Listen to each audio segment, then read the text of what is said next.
दोस्तों, नवरात्रि का हमारे धर्म शास्त्रों में विशेष महत्व बताया गया है। यह पर्व माँ आदि शक्ति दुर्गा को समर्पित होते हैं। नवरात्रि के दिनों में माँ के 9 अलग अलग स्वरूपों का पूजन किया जाता है। दोस्तों, हमारे धर्म शास्त्रों में बताया गया है कि देवी माँ को छोड़कर बाकी सभी देव कर्म के अनुसार मनुष्य को फल देते हैं, यानी कि मनुष्य जैसा कर्म करता है उसे वही फल प्राप्त होता है।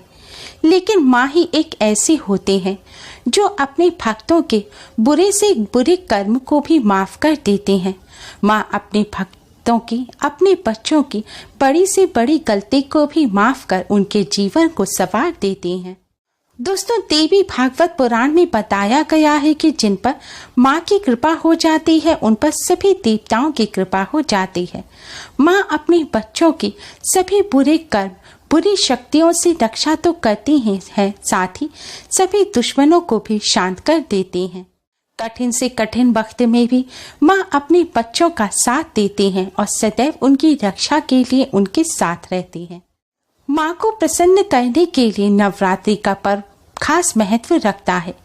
शास्त्रों के अनुसार नवरात्रि के दिनों में माता रानी हम सभी के घरों में वास करती हैं।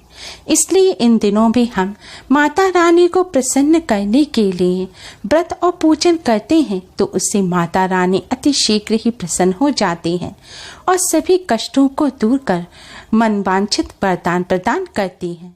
नवरात्रि में माँ को प्रसन्न करने के लिए पूजन और व्रत के साथ कई उपाय भी किए जाते हैं। छोटे छोटे से यह उपाय माँ को जल्द ही प्रसन्न कर देते हैं। आज के इस वीडियो में हम आपको शास्त्रों में बताया गया माता रानी की कृपा प्राप्त करने का एक बहुत ही आसान और असरकारक उपाय बताने जा रहे हैं। इस उपाय को करने से माता रानी की कृपा से बिगड़े कार्य भी बनने लगते हैं, कार्यों में आ रही रुकावट दूर होती है और हर क्षेत्र में सफलता मिलती है। माता रानी की कृपा से घर में धन की कोई कमी नहीं होती, धन संबंधी समस्याएं दूर हो जाती हैं और धन का लाभ होता है। माँ के आशीर्वाद से जीवन में खुशियाँ ही खुशियाँ भर जाती हैं। दोस्तों, उपाय सही प्रकार से करने के लिए वीडियो को एंड तक अवश्य ही देखें। अगर आपने हमारे चैनल को अभी तक सब्सक्राइब नहीं किया है तो यूजफुल वीडियोस के लिए चैनल को सब्सक्राइब कर बेल आइकन को भी जरूर दबाएं। दोस्तों, माता रानी की कृपा प्राप्त करने के लिए कमेंट बॉक्स में जय माता दी, जय माता रानी अवश्य ही लिखें। उपाय करने के लिए सबसे पहले स्नान कर स्वच्छ वस्त्र धारण करें। ध्यान रखें, काले रंग के वस्त्र पहनकर यह उपाय ना करें। धर्मशास्त्रों में बताया गया है कि नवरात्रि के दौरान काले रंग के वस्त्र नहीं पहनने चाहिए। ऐसा करने से धन की हानि होती है और इसे अशुभ माना जाता है। स्नान करने के पश्चात अब आप थोड़े से साबुत चावल लें। दोस्तों, आपको कच्चे चावल के दाने ले रहे हैं। ध्यान रखें, चावल का दाना साबुत होना चाहिए, क्योंकि साबुत चावल के दाने को अक्षत कहा जाता है। हमारे धर्मशास्त्रों में इसे पवित्रता का प्रतीक माना गया है। साथ ही कच्चे चावल, जो साबुत चावल का दाना होता है, इसे धन का भी प्रतीक माना जाता है।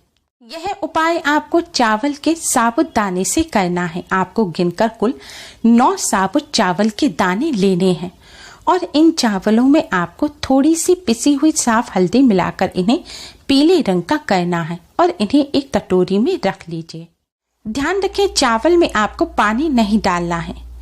अब आप चावल की कटोरी लेकर माता रानी के सामने आसन बिछाकर बैठ जाएं। माँ के सामने इस कटोरी को रख दें और माँ के सामने एक घी का या तेल का दीपक जलाएं और एक सुगंधित धूप बत्ती भी अवश्य जलाएं। अब आप माँ को किसी फल मिष्ठान का, शक्कर या बताशे का भोग लगाएं और माँ को कुमकुम से तिलक करें। तिलक करने के पश्चात अब आप माँ के सामने एक छोटा सा लाल रंग का कपड़ा बिछा दें। जो पूजन के लिए लाल रंग का कपड़ा मार्केट में मिलता है, आप बहलाकर भी उसका एक टुकड़ा माता रानी के सामने बिछा सकते हैं। अब कपड़ा बिछाने के पश्चात दोस्तों, आपको चावल का एक दाना अपने दाहिने हाथ में लेना है। चावल के इस दाने को आपको अपने दाहिने हाथ के अंगूठे और अनामिका उंगली, यानी कि जिस उंगली से हम माता रानी के तिलक करते हैं, उस उंगली और अंगूठे के बीच में आपको चावल का यह दाना दबाना है। चावल का दाना अंगूठे और अनामिका उंगली के बीच रखने के बाद अब आप माता रानी के इस मंत्र का जाप करें। मंत्र है ओम ऐं ह्रीं क्लीं चामुंडाय विच्चे। ओम ऐं ह्रीं क्लीं चामुंडाय विच्चे। दोस्तों, इस मंत्र का आपको गिनकर 12 बार जाप करना है। आप अपने दूसरे हाथ पर उंगली पर इस मंत्र को 12 बार गिनकर जाप करें। ध्यान रखें दोस्तों, 12 बार जाप करें। 12 बार जाप करने के पश्चात आप चावल के इस दाने को माता रानी के सामने जो कपड़ा रखा है उस कपड़े के ऊपर रख दीजिए। अब आप इसी तरह से दूसरा चावल का दाना लें। फिर से उस दाने को आप अंगूठे और अनामिका उंगली के बीच में रखें और फिर से 12 बार आप इसी मंत्र यानी कि ओम ऐं ह्रीं क्लीं चामुंडाय विच्चे मंत्र का जाप करें। और जाप करने के पश्चात आप इस दाने को वापस माता रानी के सामने कपड़े पर रख दीजिए। इस तरह से दोस्तों आपको एक एक कर सभी चावल के दानों पर आपको 12 बार इस मंत्र का जाप करना है। इस तरह से 108 बार आपका जाप पूरा हो जाएगा और ये 9 चावल के दाने अभिमंत्रित हो जाएंगे। अब जब जाप पूरा हो जाए तब आप चावल के ये दाने जो माता रानी के सामने आपने कपड़े पर रखे हैं, इन दानों को आप इसी कपड़े में बांध दीजिए और एक छोटी सी पोटली बना लीजिए। अब इस पोटली को आप माँ के चरणों में रख दें और फिर माता रानी से अपने कष्टों को दूर करने की प्रार्थना करें। आपके जीवन में धन संबंधी जो समस्या चल रही है, घर में धन की हानि होती है, घर में धन फिजूल में खर्च हो जाता है या धन प्राप्ति के मार्ग नहीं दिख रहे, व्यापार अच्छा नहीं चल रहा, नौकरी में प्रमोशन नहीं हो पा रहा, जो भी धन संबंधी समस्या है वह सभी समस्या माता रानी के सामने कहें और समस्या को दूर करने की प्रार्थना करें। इस तरह प्रार्थना करने के पश्चात अब आप चावल की उस पोटली को माँ के चरणों से उठाकर दीपक पर 9 बार क्लॉकवाइज घुमाकर वापस माँ के चरणों में रख दें और अपने मस्तक पर कुमकुम से तिलक करें और माँ को जो आपने भोग लगाया है उसे प्रसाद के रूप में ग्रहण करें। दोस्तों, इस उपाय को आप नवरात्रि में किसी भी दिन कर सकते हैं। ध्यान रखें, यह पोटली नवरात्रि के पूरे दिनों में माता रानी के चरणों में ही रखी रहनी चाहिए। आप मंदिर की सफाई करें, चौकी की सफाई करें तो वापस इसे माता रानी के चरणों में रख दें और आप जब भी दीपक जलाकर पूजन करें सुबह शाम के समय, तब आप इस पोटली को दीपक पर 9 बार क्लॉकवाइज जरूर घुमाएं और फिर से माता रानी के चरणों में रख दें। दोस्तों, यह पोटली माता रानी के चरणों में महानवमी की रात तक ऐसे ही रखी रहनी चाहिए। महानवमी की रात्रि में संध्या काल पूजन के पश्चात आप इस पोटली को माता रानी के चरणों से उठा लें और अपने धन रखने के स्थान पर रख दें। ध्यान रखें, आपको धन रखने के स्थान पर ऐसे रखना है कि इस पर कोई अशुद्ध हाथ ना लगे, यानी कि गंदे हाथ या पीरियड के दौरान आप इसको ना छुएं।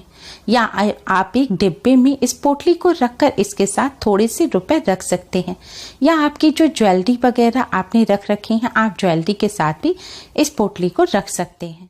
आपके व्यवसाय में गिरावट आ रही है, व्यवसाय में लाभ नहीं हो पा रहा है, तो आप इस पोटली को अपने व्यवसाय स्थल पर धन रखने के स्थान पर कैश बॉक्स या गल्ले में भी रख सकते हैं। दोस्तों, माता रानी के चरणों में रखी गई माँ के मंत्र से अभिमंत्रित की गई यह पोटली बहुत ही चमत्कारी है। इस पोटली में माँ का आशीर्वाद होता है। यह पोटली धन के साथ जिस जगह पर रखी जाती है वहां धन में दोगुना चौगुना वृद्धि होती है। धन संबंधी समस्याएं दूर हो जाती हैं, धन की हानि होना बंद हो जाती है और धन की फिजूल खर्ची नहीं होती। माता रानी धन की देवी माँ लक्ष्मी की कृपा से धन की कोई कमी नहीं रहती। माँ के आशीर्वाद स्वरूप इस पोटली को रखने से बिगड़े हुए कार्य भी बनने लगते हैं और हर क्षेत्र में सफलता मिलती है। इसलिए दोस्तों, माँ के प्रसाद स्वरूप इस पोटली को आप संभाल कर अपने घर में रखें। ध्यान रखें, इसे गीले हाथ से ना छुएं और अशुद्ध हाथ से भी ना छुएं। गीले हाथ से छूने की वजह से चावल खराब हो सकते हैं, फिर यह पोटली खराब हो जाएगी। इसलिए इस बात का आपको विशेष रूप से ध्यान रखना है। दोस्तों, नवरात्रि के पावन पर्व पर माता रानी की असीम कृपा प्राप्त करने के लिए आप इस उपाय को अवश्य ही करें और इससे लाभ प्राप्त करें। Please like, share and subscribe. Thanks for watching. जय माता दी।